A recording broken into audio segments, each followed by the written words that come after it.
Hello from Killarney.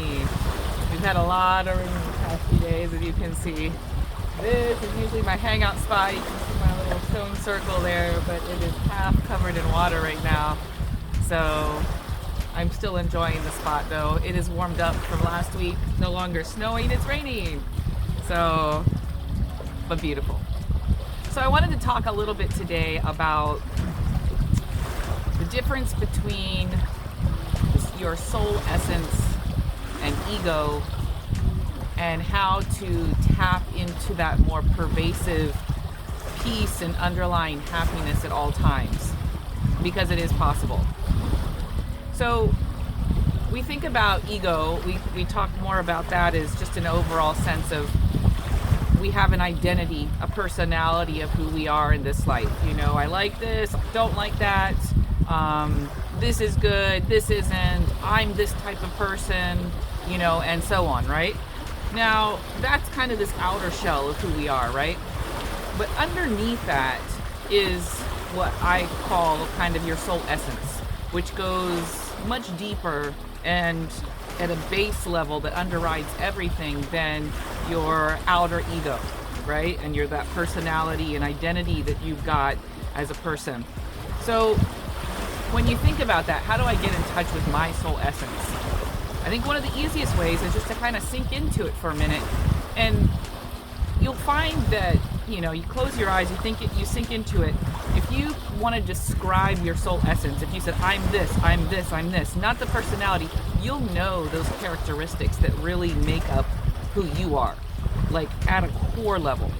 You know, some examples of what that means, you're tapping in, who am I at my core soul essence level?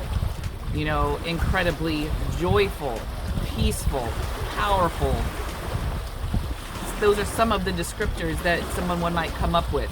But it's always this underlying pervasiveness that goes beneath all of it. And once you can start to distinguish between that soul essence, which is that really base level, that this is who I am, regardless of my personality and identity and everything in this life. This is my soul. And here's the personality that got created and my identity based on my life experiences and so on. Once you start to see the difference and become aware of the difference, then you have more access to this one, the soul essence. And once you have more access to that, and you have that underlying pervasiveness of that peace, that calm, that joy, that power, then the little things in life that used to bother you or frustrate you or give you anxiety or stress, it all just goes away. You know, a good example of that is, you know, people that have been in a trauma. And some people, they've lost everything. Let's say it's a big disaster. They've lost it all. And there's some people that will make up a new identity, like, you know, that I'm a victim and, you know, I'm a survivor and so on. Other people have been noted to say that they can't understand why, after having all that happen, they no longer have any of their belongings, anything that made them who they were, but they have this underlying sense of peace and calm throughout the whole thing.